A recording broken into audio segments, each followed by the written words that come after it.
Hey,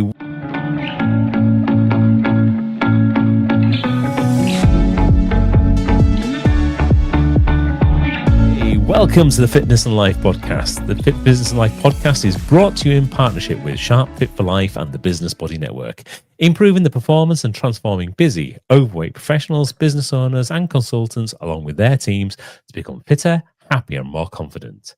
The Fit for Business and Life podcast is all about sharing passion, knowledge, and expertise around business and personal performance. From our host, myself, Martin Sharp, a 30-year change maker in businesses large and small, and Dominic Furness, a world traveller and life enthusiast, plus special guests sharing their know-how, expertise in making business and changes in themselves, featuring inspirational stories, insights, tips, and practical knowledge, bringing more healthier, happier, and high achievement to your world. Why not follow this podcast? We're live on Spotify, Apple Podcasts, and Amazon Music. If you're watching this on YouTube, please hit that subscribe button, which we did just hit 100 subscribers today. Whoop. And drop us a like. We very much appreciate all of your support. So sit back and enjoy this episode of Fit for Business and Life podcast, brought to you in partnership with Sharp Fit for Life and the Business Body Network. Right, let's go. Another Kilimanjaro episode. It is another Kilimanjaro episode. This time we're going to talk around the monitoring side of things. Yeah, this is probably the piece that I am most interested in. Okay. So obviously there's all sorts of things we can kind of monitor because coming back to our old adage, if it ain't monitored, it ain't managed, right? Yeah, if it can't be monitored, it can't be managed. Yeah, good old Peter Drucker. And the same happens with our own personal performance, unless we're kind of checking things out, then we don't know. And then the thing we found working with so many busy professionals at the moment is they kind of fall into two camps. You either get those that don't monitor anything. I mean, nothing. Zip, zilch, nada. Or if they do, they just monitor that one thing, like the weight on the scales. And we've talked about that before, and the bad behavior that creates. Because, when you're in business, if you're just monitoring that one thing, which is usually a bank account, then you're probably guaranteed to go out of business quite quickly. And in fact, the statistics also show that. You look at like the Office of National Statistics in the UK, and, businesses that aren't really managing and monitoring themselves correctly are out of business within the space of a year. Certainly do not manage to reach 3 or 5 years, let alone that great 10-year kind of mark. So this isn't kind of just make-believe stuff. This has got some hard facts behind it as well. Which brings us on to the second type of people, which is those that kind of monitor things and they're not entirely sure why. They're kind of collecting all this data, but they're not necessarily using it for the right kind of reasons to drive themselves forwards. And this is the same in business. When you're in business and you're managing your KPIs, whether that's, for example, the number of sales calls that are made, maybe that's the amount of profit that you're making on a monthly basis, maybe that's to do with your financial reporting, whatever it is that's kind of there. If you don't know how to interpret those figures and how to utilize those figures to drive your business forwards, then the same thing again. Likelihood is that you're not going to make the best use of that data to make data-driven decision making, or you are going to misinterpret information and in fact make some poor decisions for your business. So staying with your health. I was going to say, like, you definitely fall into that monitoring camp side of things. So how have you brought your skills from business and your knowledge from that into the trek on Kilimanjaro? Yeah, so I think this is about being able to look for example, forecasting. What is it that's going to potentially happen ahead, and then look retrospectively. So look at kind of what actually happened when we kind of made that climb, and there's various different things we look from a forecasting perspective. So let's deal with the first one, the weather. Yeah, the weather forecasting the weather. The Brits love the weather, don't we? We can talk about weather until the cows come home. Yeah, well, side topic here, actually, nothing to do with Kilimanjaro or anything, but a weather topic. Like, Paul the Weatherman has been Paul the Weatherman for ages, like forever. Like, I was actually realized this the other day. Like, when is it going to be a different Paul? Oh yeah, might not mean much if you're not from. Is it only North Yorkshire BBC that it is? Yeah, it's just been Paul the Weatherman forever. Like, well, that's good. Oh, it's awesome. I'm just like, I just thought the other day, like 15 years ago, it was Paul, and it's still Paul. Like, maybe he needs to get a contract in Kilimanjaro in maybe Tanzania. We get Dave the Weatherman. It's got to be a basic name, hasn't it? But anyway, we're getting sidetracked there. Yeah. So yeah, as Brits, we are obsessed about weather, just simply because we live on an island. This island is subject to a whole variety of fluctuations in weather. Yeah, well, we're obsessive over the weather, but you check the forecast and it's just wrong every time. And that was the other interesting thing, actually, being on Kilimanjaro. I use an app called Mountain Forecast, which is usually really quite good. It kind of gives you that localized view of weather. And certainly when I've done that past for doing various different climbs and hikes across the UK, it's fairly accurate. It's if it tells you it's going to have a light rain at 11, you get light rain at 11. Um, the one thing we found with the forecast for Kilimanjaro, and again, this is a lot of it's down to the localized conditions on that mountain, is it was constantly wrong. Right. Okay. It was laughably consistently wrong. So every morning we'd look at the weather forecast. We hope most of the time it had actually updated from the night before, kind of left the data on overnight. And the best part about it is you can show the different weather at the various different altitudes. So it kind of gives you an indication, for example, of what's going to happen at the altitude that you're at. So and it does change. Yeah. Yeah. No, I wouldn't say I was frequently checking that, but I checked it once or twice. Yeah, so we've kind of got that kind of viewpoint. I think the only thing that it kind of got right was the temperature that was kind of there, and it kind of got right the idea of the amount of wind that we had. Well, at least you've been training your whole life for it, dealing with the wrong weather forecasts. This is But interesting that you found the ones on the mountain were quite accurate in the UK, but like the general generic ones are just never it. No. When you just go for the localized weather forecasts for an area, I think it tends to be for the major kind of populous part of that area, which is usually cities and towns and things, which are usually lower lying. And as we know, when you're at altitude, even lower altitudes, when you're in the hills, it does create its own microclimate. Yeah, definitely. And when you're on a bigger hill like Kilimanjaro, that has the microclimate just gets bigger as well. Yeah, it's just exponential. Yeah. So that was kind of the first thing, is actually looking, in the day, what's the weather forecast due to say, and then again dressing accordingly. And that dressing accordingly wasn't just driven by the weather forecast. It's also then looking, for example, at what were the guides wearing, and people have been on that expedition before, because they kind of get a good idea. I mean, for example, we've done walking before in the Lake District or in Wales, because we've been there so many years, I mean decades, literally doing those walks. We kind of get used to what the weather's going to be like, how it's going to be reacting and things, and therefore we can dress accordingly. Even, for example, if we notice that the weather forecast says one thing, but actually you look outside, if there's clouds, if there's wind, if you kind of feel that cold front coming, etc., you've already got a good idea of how that's going to change. Yeah, so you can make a better informed decision based off like the information you have around you, like using everything as like a bit of a guide, but not fact. Yeah, and I remember, for example, once when I was walking in the north part of the Yorkshire Dales, I got chatting to a local guy, and he was telling me about the black elm, which is a type of wind that blows up there, very, very strong, very cold. And he just turned around and says it's due. He could feel it, and it was spot on. With space of half an hour that had come. So again, understanding and leaning on local knowledge is so important. No, most definitely. So I kind of talked about the weather side of things. The other thing that I was doing as like a pre kind of look of what to do during the days is having the map there as well. Now, we all know the map isn't the territory, right? So it is slightly different. But what it kind of gave me an idea is what the altitude was due to be doing as we're going through the climb, the distances, etc. But when you actually get down to it, the terrain is what you've got underfoot. And as much as you can kind of read a map and get an idea for planning purposes, it can be different. So sometimes the map might say, oh, you could do this route in the space of a couple of hours. But the reality is, because you're at high altitude, you're actually utilizing this for training and conditioning of your body so you can acclimatize. You don't necessarily follow what the map necessarily says. So when you're saying the map says takes 3 hours, are you referring to an online map that gives you an estimate of how long the route is going to take? Yeah, I mean, using proper climbing maps as well, not things like Google Maps or Apple Maps or anything else like that. Other maps are available, by the way. But when you use proper trekking and hiking kind of maps, they do tend to give you an idea of how long it's going to take. It'll give you an estimate of what the impact of your ascents will be. It usually gives you an idea of how much energy you would use during that period as well. Yeah, all based off like the average or other people who have done it though. So again, it's a bit of a guideline. Yeah, because I've done plenty where it says it's going to be 9 hours and then like 4 hours in, finished. Yeah, exactly. Okay.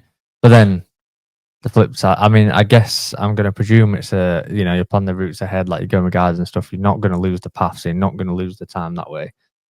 But like if you are planning it yourself, it's everybody's first time, and you're not with professionals, I guess. And you go off route, then it starts going the other way and adding time. Like it Yeah. might say it's going to be 4 hours, 10 hours later, still not at the car. And that's a really good point there you've made. I mean, obviously, this was done with some professional guides to do that. If you are going on your own treks, whether it's in the UK, Europe, or wherever, really, then if you are going to utilize some of these electronic maps, then do a few safety things like download the copy of the map so they are local to your device. You won't always have a internet connection.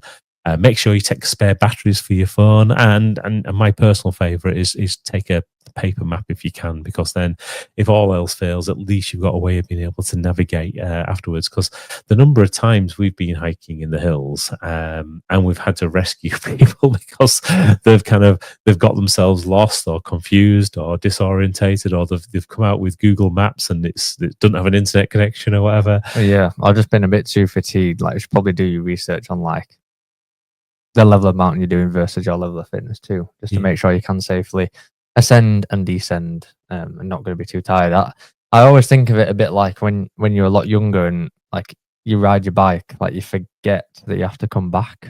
So then you use all your energy, all your energy expenditure getting to the destination. But then when you turn around and come back, you're like really tired. It can be the same, and if you've not planned ahead correctly, like you might suffer that problem as well, which I have seen. Absolutely, and again, I mean, my hat goes off to all the mountain rescue teams throughout the world, to be honest with you, because they do such an amazing job.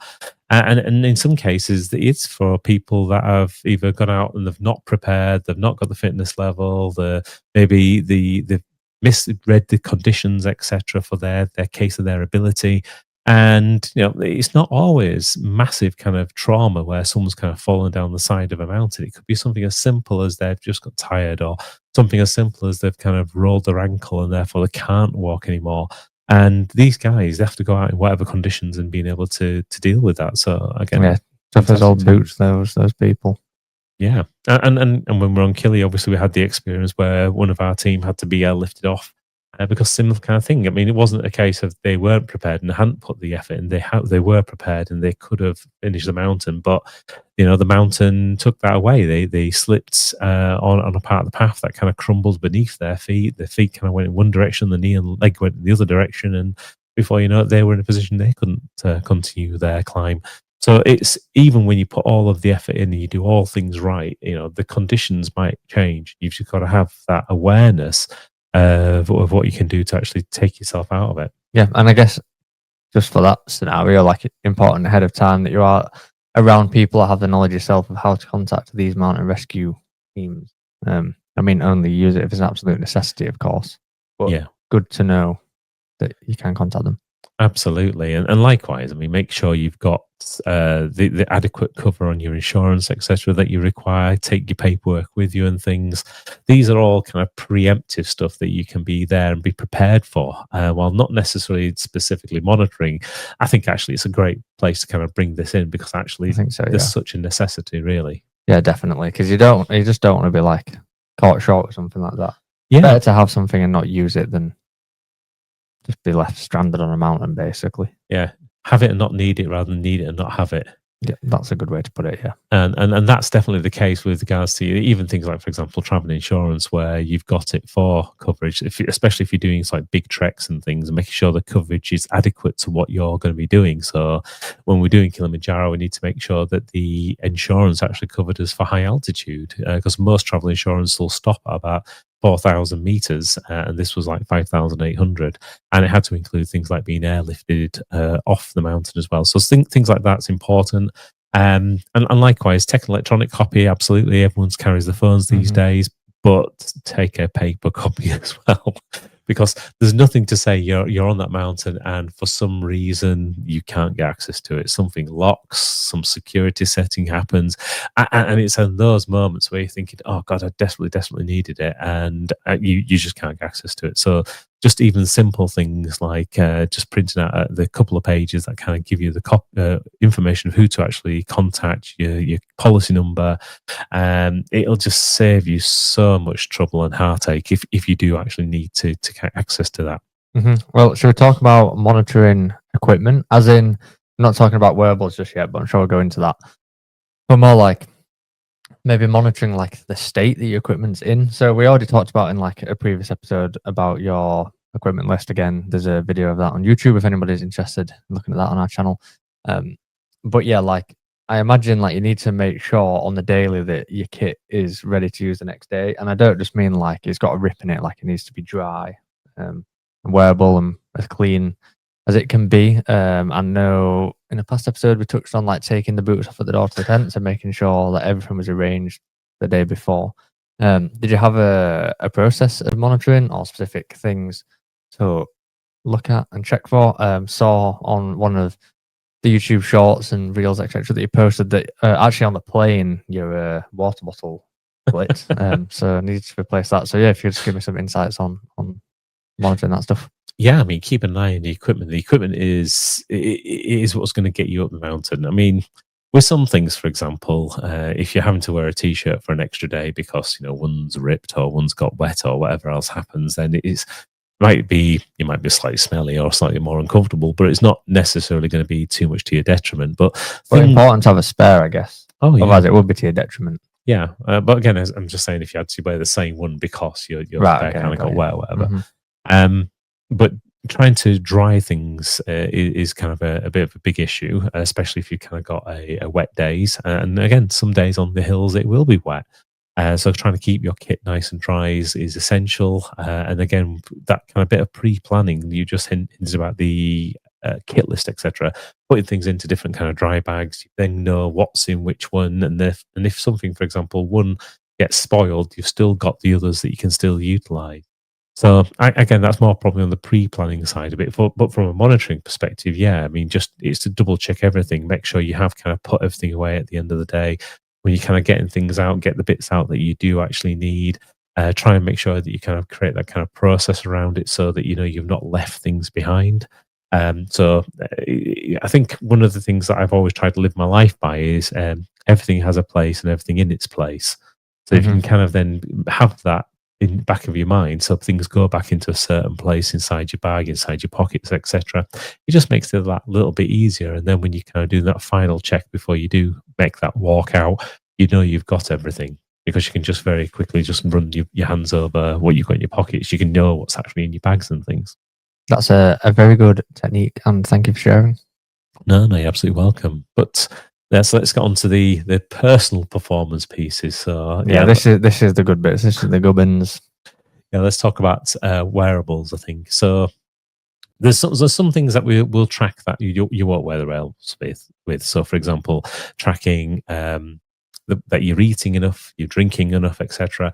And those are just going to be a case of just keeping an eye on what you've got. So, loading up each day with at least 3 liters of water meant that straight away I knew my liquid intake during that walk, as long as I drank the 3 liters, was going to be okay. And did you have a strategy for what you drank and when, or did you just drink?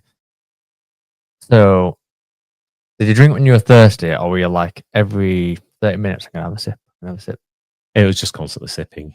Sipping. Yeah, I know that is like a lot of people's like strategy, just to make sure as long as you keep doing it, you're getting like, not fuel, is it? But you're getting like the liquid in your system that you need. Yeah, the hydration side of it, because the thing, and again, this comes back to a lot of sports. So, for example, from marathon running, from doing things in the gym, as soon as you start to feel thirsty, you are dehydrated. Or sometimes even if you're thinking you're really hungry, you're dehydrated. Yeah, exactly. So any signal your body kind of gives to you. So I guess it's kind of better to just keep drinking, then you've definitely got it in there. Absolutely. So again, keeping that kind of uptake of liquids and fluids is essential. So the monitoring side of that is just, by the time I got to the end of the day, have I finished off the 3 liters that I'd kind of taken with me? I knew that on top of that, I'd have a couple of drinks in the morning. We'd have the soups, etc., that Peter was giving us. So from a hydration perspective, we know we've got enough. And did you have to drink more at higher altitudes, or was it 3 liters every day? You need to be about 3-4 liters each day, but it's ensuring that you do actually get it, because again, being at higher altitude, it can affect your feeling of thirst. So you might not feel thirsty. Well, we said that in a past episode, didn't you? That like it affects your hunger, so it makes sense that it affects thirst as well. Yeah. So again, just making sure that you are doing it, it almost becomes a process as opposed to being a instinct. Yes. That is a great way to put it. So that was kind of the water side. On the food side, again, normally what I would do when I'm looking at things like the marathon training and the weightlifting, etc., that we do, is I track my food in a food diary. I use a app on the phone, track everything that I kind of eat. I understand then how many calories I'm putting in, and then track roughly how many calories that I'm expending based on the different types of exercises I'm doing. Now, being on the mountain and not having internet access, you can't really do that. Right. Okay. So a lot of it is about, okay, looking at how much am I eating in each meal, making sure that I am taking in an adequate number of calories in each meal, and then also then balancing that with a number of snacks during the walk. So it might be, for example, nuts or fruits or some apples, etc. Something else that kind of goes with it. So it wasn't necessarily saying, okay, I'm going to track this, calorie for calorie, but it is making sure that I have got a way of being able to go through that process and understand what's going on. And I kind of, having done this now for about 5 years and tracking my food, I've kind of got a generally good idea of how much I'm kind of putting into my body.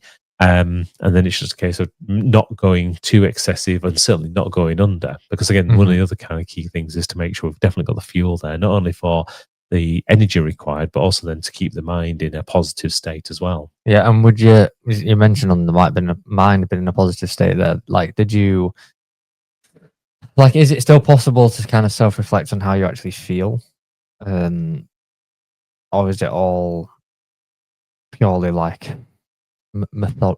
Say that like, do you know what I'm trying to say? I'm not Methodical. Yeah, is it all like methodical? Like, if I eat this, I'm going to be okay, or is it still a little bit of like, see how I'm feeling? Oh, I'm feeling a bit like blood sugar crash or lack of energy. I need to like top up this, top up that, and every day it's a bit different. Or were you trying to like stick to the regimen and like the water, just have the same thing, same amount every day? I was making sure I had the meals at the right time. My intention with the snacks was to have more of those as and when I felt like I needed them. So to take that feeling back into it. What I found though is I didn't actually use as much energy as what I thought. So I was tracking, for example, heart rate variability, movement. So, for example, steps, elevation. So again, how much we were ascending, and then I'm using the Apple Watch for doing a lot of that, and that basically gives me an idea of roughly how many active calories I've burned during that time. And it's an estimate. These things are never 100% correct, but it gives me a general idea. And whereas I was kind of expecting to potentially be doing the same kind of calorie output as what I would do for a marathon, it was actually a lot lower. So on I think you were burning less fuel. Yeah, a lot less. And that's again, it comes down to the speed we were doing at, because we was very, very slow going up. It means that you're not putting as much effort in. So it's not like you're not putting any effort in, but you're not putting as much. So on day 1, day 2 is about 3,000 calories, because we're doing like 10 kilometers, like 1,000 meters ascent, that type of thing. But by the time we got into like day 3, day 4, and the beginning of day 5, where the amount that we were doing became less, it was like half kilometer of ascent in most cases, and maybe 5-6 kilometers of distance. The amount of calories go down. So, for example, on day 5, the 5 kilometers, 600 meter ascent, that was about 1,000 calories. So then straight away you can start to see there's differences. So it's then actually making sure, okay, I don't eat too much during those days. That actually I then start to take on board too much, and the metabolism changes. Right, yeah, no, that is definitely quite interesting. Like, I mean, I would have thought it would burn less calories than running a marathon, in fairness. But yeah, like, because I just keep thinking the altitude is going to affect things so much, but I suppose on the earlier days, it's kind of not. Yeah. And quite interesting to have that like insight from your watch and your ring, whatever you've been tracking with. Yeah. That it was less, so it needs to eat less. Yeah, and a marathon, for example, that would be 5,000 calories actively consumed. So almost double, really, if you're saying it's 3,000 instead of 5,000. Like, yeah, or at least it's 3/5. Yeah. So again, it's just that interest. I mean, obviously, the difference being is now we're doing, because Kilimanjaro is it's roughly about 40 odd kilometers going up and coming back down. So it is just over the marathon size. Split over a week. Exactly. And slower. But you've got the ascent, which is kind of the big thing in there. And you've got that sustaining it for 7 days. 7 days walking, 5 days going up, 2 days coming down. So Understood. that's kind of a bit of a difference. So again, looking and tracking what was kind of happening with my food intake, how that was kind of working, and then also then that the other side of it is working on that output as well. You know, making sure that I have got enough calories coming in to cover the amount that we are expending. Because as we said right at the beginning, we shouldn't be coming into this looking at climbing a mountain being a way of reducing body weight. In fact, if our body weight starts to come down, then that's going to have its own impacts as well. So then we put that on top of the impact of being at high altitude, and we can get ourselves into quite a pickle really very quickly. So we want to try and maintain the amount of calories that we're taking into the amount that we're expending. Yeah, I was about to say, it seems like maintenance is so important there. Because obviously you've had different goals in your life of losing weight and stuff like that. But I like what you said there of it being separate to climbing a mountain. Like in that situation, you need to be working at your body's like optimal, like as optimal as you can be at that time for you. And you shouldn't be using it as an exercise to like try to lose weight at that time. It seems quite silly and dangerous, really. Yeah, absolutely. So then the next part, thinking about what was looking over is things like my personal stress level and also sleep. Yep. So actually, you know, how much rest and recovery was I able to get in, and then how was my personal stress level being affected? So, Well, I'm going to take a guess your personal stress level went down. And I'm going to take a guess that your sleep stats, better or worse than normal standard home life. I'm going to say, but there's altitude that comes into it too. I'm going to say that was about on par, but then your stress levels went right down. yeah, it's actually the stress levels were about the same as being at home. Interesting. So my personal stress, whenever we were moving, obviously, because that is a stressor when you're applying yourself, you're putting effort in.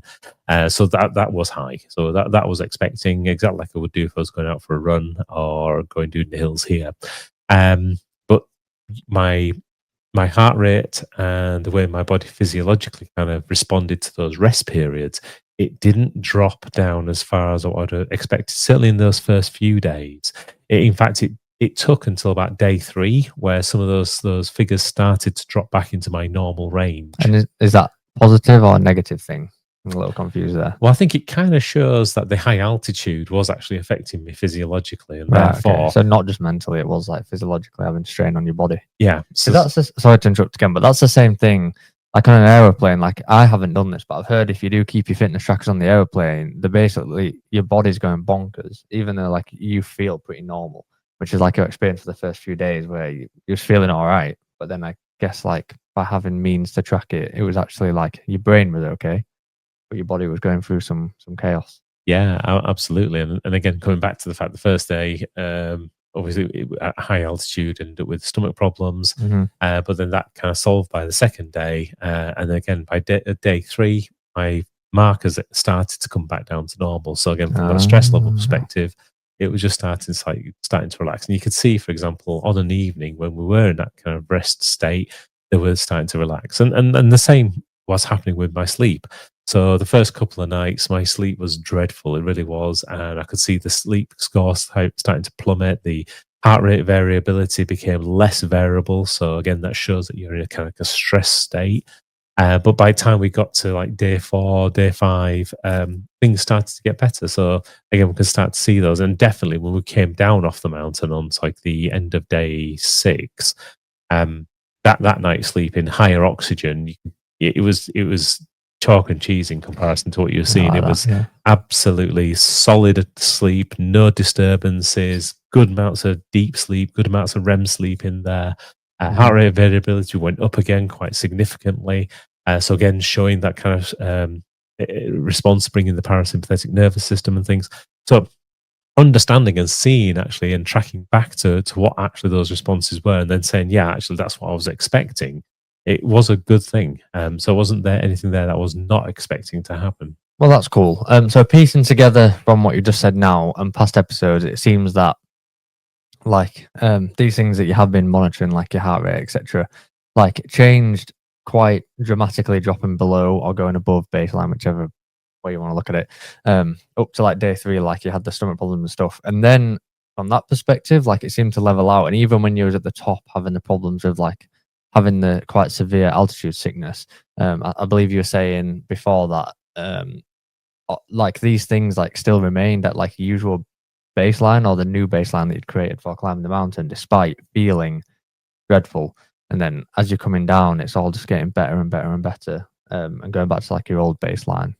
Yeah, yeah, and that was the best part about tracking it. And again, even when we're at the point where um, altitude sickness was starting to kick in, just looking at things like the oxygen saturation, the heart rate, etc., it was still strong. It wasn't like it had gone well below. For some people, for example, climbing up to that kind of heights, 65, 70% oxygen saturation is normal. That's what they Wow. have. So having like 94% was actually quite Yeah, amazing. pretty solid that, yeah. Yeah, and again, given the fact that we've been exerting ourselves for the best part of 6 hours and climbed up the best part of a kilometre, 1,000 metre ascent at that point, um, my heart rate being 106 was not that bad. Actually, it was just a nice pace. It wasn't like I was overly stressed. So even checking these things out, even though we can see other symptoms kind of happen, it Mhm. was really interesting to see how the body responded. Yeah, it's definitely interesting that you've had all these tracking metrics to talk about, because what you were saying at the very start of the episode, I definitely fall into the camp of track nothing. Like, I'll track my gym workout and stuff, but yeah, like, in terms of, like, the wearables and stuff, I would have definitely done that at this current stage of my life and not tracked anything. But it's definitely sort of, like, not persuading me, but, like, yeah, I guess persuading me to possibly track stuff in the future, because it's been very interesting to have this conversation, and, like, you just reflecting on all this stuff, and then next time you'll have something else to measure it against and see if you have, like, got better, or, like, oh, don't worry about this because it will get better, or whatever. Absolutely. I think that's one thing I find using the wearables and tracking the various different numbers is it gives me almost like I always go back to what do I feel? What I feel is the most important thing because that's my interpretation of my life and how it's kind of interacting with the world. Mhm. But sometimes you can wake up, you might feel great, but actually you think I've got a bit of a twinge, and you can look back and you can say, that's why that's kind of happening. You can almost like see the justification behind it. Or you might be feeling strong, but actually, is this your own mind kind of taking over? If you're very strong-willed, that can happen. Yep. So again, looking back over the figures and actually saying, no, I'm actually in a really good position. The reason why I'm feeling strong is because I've had great sleep, great high heart rate variability. I've got myself into that kind of parasympathetic engagement, and it makes kind of that big difference. And understanding what your personal baseline is, that's the Yep. other kind of big thing that's important.